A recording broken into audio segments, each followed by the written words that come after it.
How we doing? We made it through another week. Friday morning motivation and inspiration. I love you all. Shout out to everybody up going to work, going to school, getting them babies up for daycare.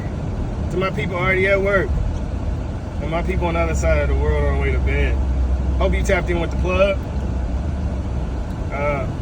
Want to send a short prayer out for my daughter's soccer team. They traveling to Nebraska this weekend for a tournament. My baby girl gonna do her thing, as always. And then I want to send my thoughts and prayers to Jamie Foxx.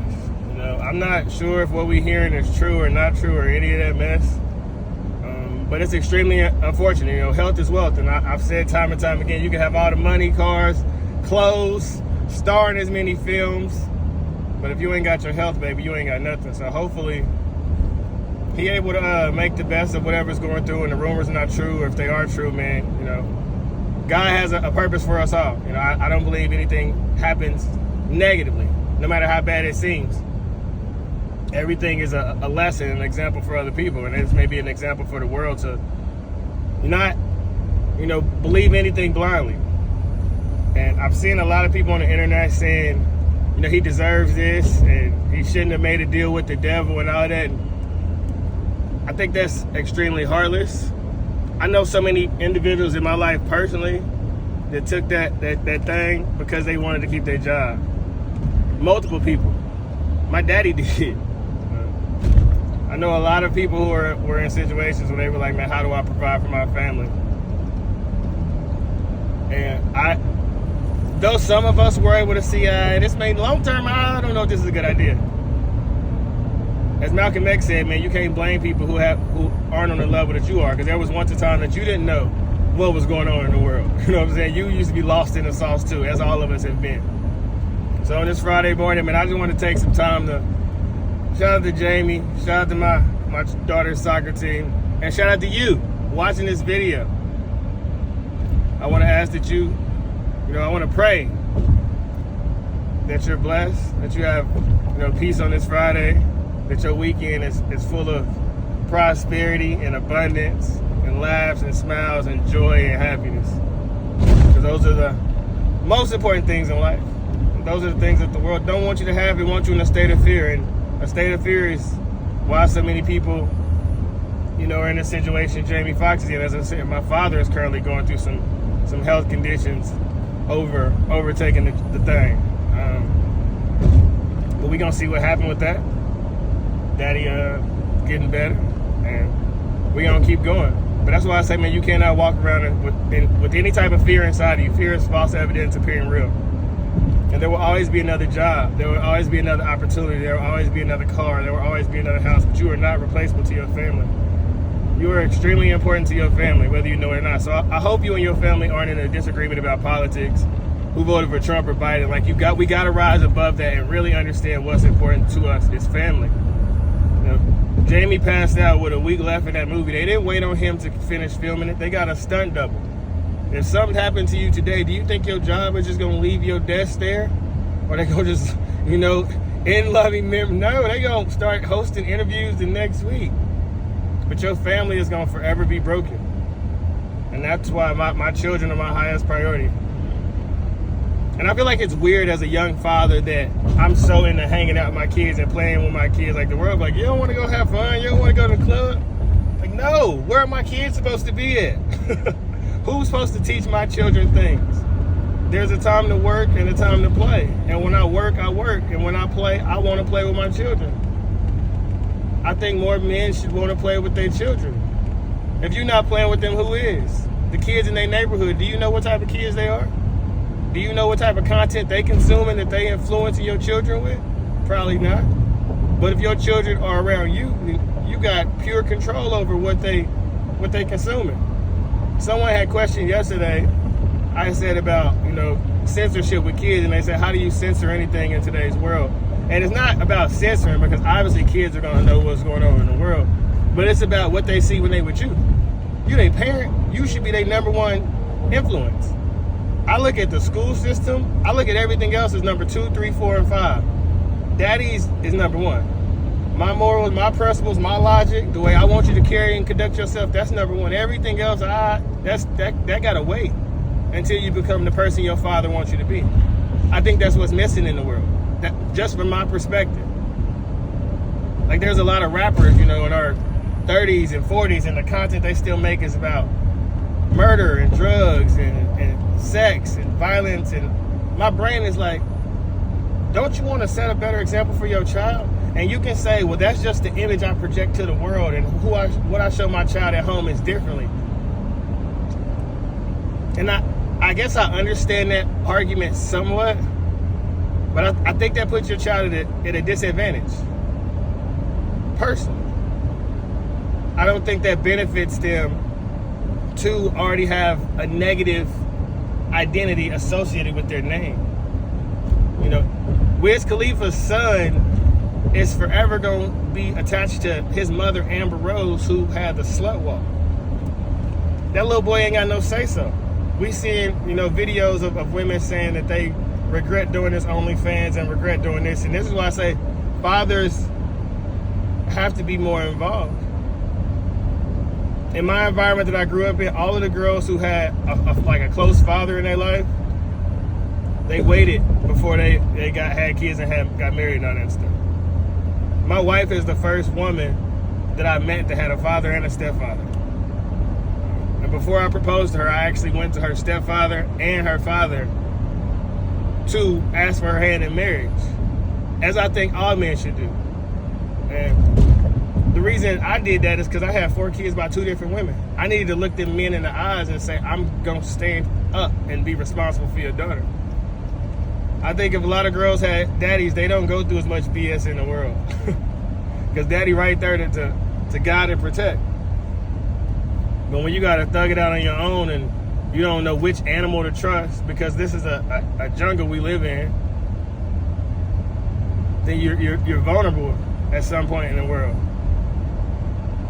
And that's why you got to be able to trust the higher source. Because if you got to listen to this world, man, this world going to lie to you, scam you, cheat you, bamboozle you, and trick you.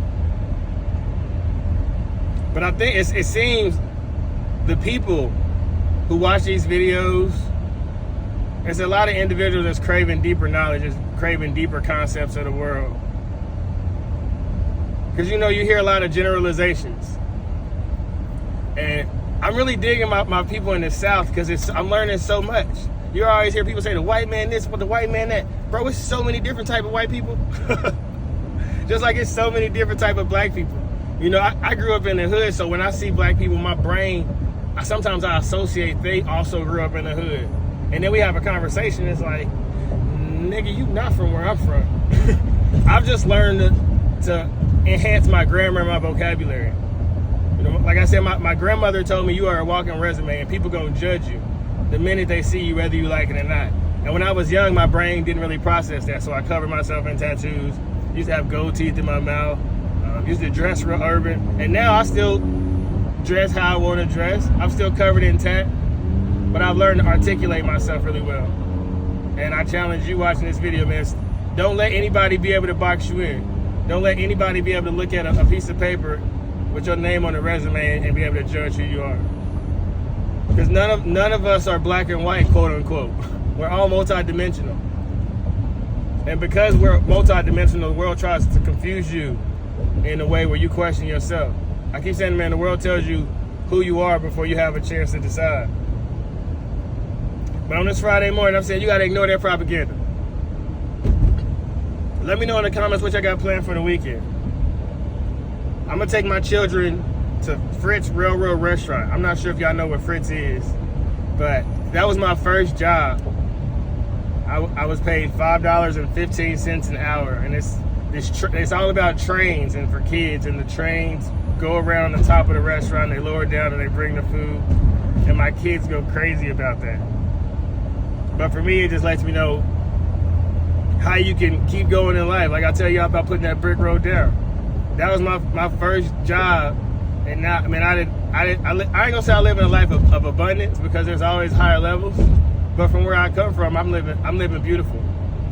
And I want you to look at your life like that as well, because you know you may not have your dream car or your dream job or your dream house, but you got a house, right? You got a car. You can walk in the house and flip that light switch on. You can sit on the toilet, flush it, and wipe your behind with some soft toilet paper. You ain't out in the wood trying to use some sticks and some trees. When we slow down and look at the little things in our life, man, you're going to be dummy happy. You got so many things to be grateful for. You can go on your phone right now and Uber Eats, DoorDash, what you want. It's a million different things to pick from. You live a life of abundance right now. You can say, oh, I don't live as good as LeBron. So what? That ain't your life. God ain't going to give you what somebody else got. Your life is your life. And once you start being grateful for what you got in front of you, watch how it double and triple and quadruple. That's what happened in my life. I lost children and said, God, thank you for the wisdom and the blessings that you gave me. And boom, he dropped 7 more on me. Well, 6, because I still have my daughter. I lost 2 sons and said, God, thank you for the experience to be a father. Boom, here go 4 more boys. And you can coach their basketball team. And you can be their basketball trainer. And you can coach their flag football team. And you can play Madden with them and all that. So just understand everything that happens in your life, no matter how hard it seems in the current moment, it's for your growth. It's for you to become a better person. Every storm that has ever hit, every tornado, every hurricane, every flood, earthquake, no matter how hard they hit, no matter how much destruction they did, what happened? The sun came back up. Life kept going. And that's you. You got to be that calm in a storm. And when you just getting rocked and socked, you got to be able to lean with it, rock with it. You know what I'm saying? And take them hits. Get on your Floyd Mayweather shoulder roll, defense style. And in the end, you be the champ, undefeated. Because you took everything that came your way. You stood 10 toes down. And I honestly think we all have that inside of us. And I'm a parent, and I seen a quote yesterday, and it said, imagine looking at your children and saying you quit because it's too hard. And if you have kids, if maybe you got a little brother, or you got a sister, or you got a girlfriend, or you got a wife, or you got a boyfriend, you got a significant other in your life, imagine looking them in the face and say, hey, it's too hard to become a better person. I'm gonna just stay like this. You expect them to want to be around you? Do you expect them to look up to you and admire you? Or do you expect them to see you and see how hard you're willing to grind every single day? One foot in front of the other. No matter what come your way, no matter what's thrown at you, you just get up. That's how you gain somebody's respect. But once again, I can't tell y'all what to do. In the world that wants to control you, I am here to let you know you have free will.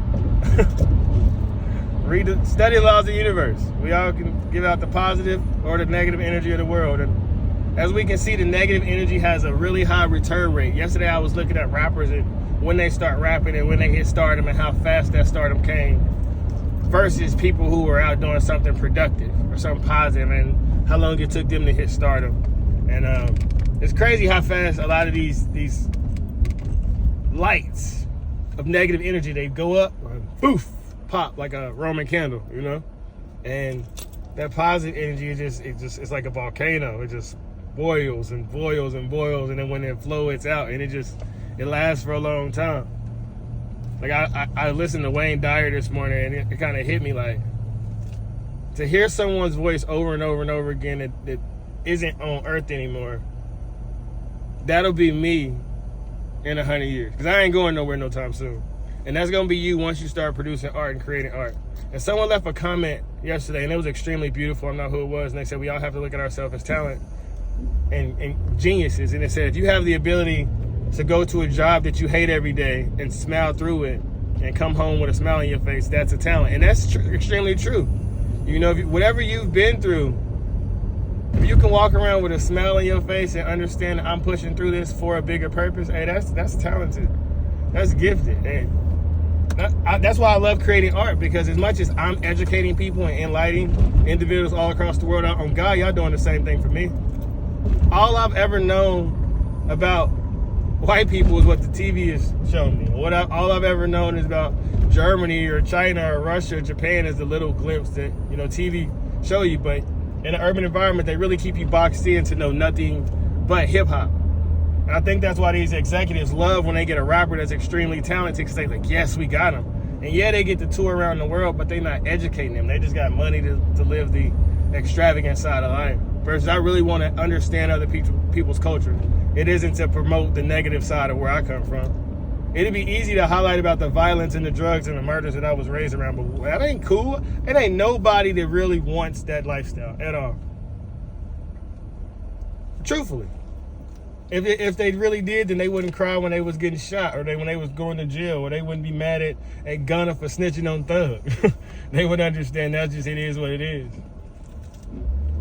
But through the content that I've been putting out and through me sharing my story and my experience of growing up in an urban environment, so many people have been able to hear a different perspective of it, but also share perspectives of where they growing up. I didn't heard from people in foster care, to trailer parks, to rich kids, to kids in private schools, to millionaires, to, it's so beautiful because we all can sit down and talk, and that's why they want to control the flow of information. Because most humans really get along. As disrespectful as people are on the internet, they're not like that in real life.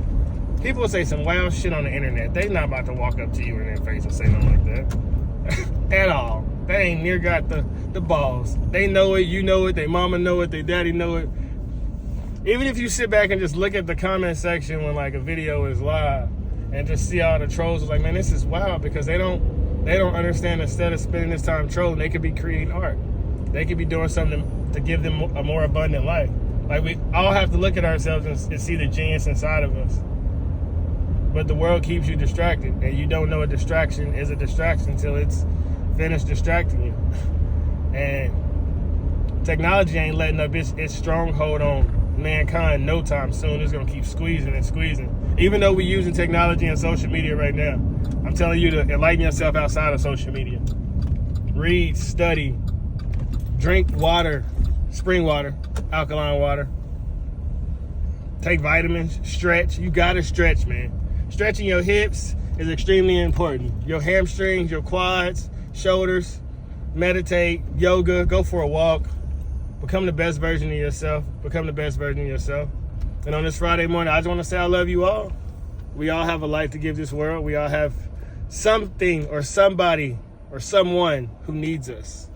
So I look forward to consuming y'all content really soon. And never be too proud to pray. Be happy, be happy, be happy, be happy, because abundance is yours. Abundance is on the way. And that's all. The hope, the life keeps getting better and better and better for you. Share this video with somebody who needs it. Never be too proud to pray. Spirit is perfect, therefore you are perfect. A book I wanted to throw out there, I read it a lot, but I forgot to mention it. It's The Master Key System by Charles Hanley. I'm not sure how to pronounce his last name, but The Master Key System, it's a really, really good book. If you have some free time this weekend, check out that book. I love you all once again. So have a super, mega awesome weekend.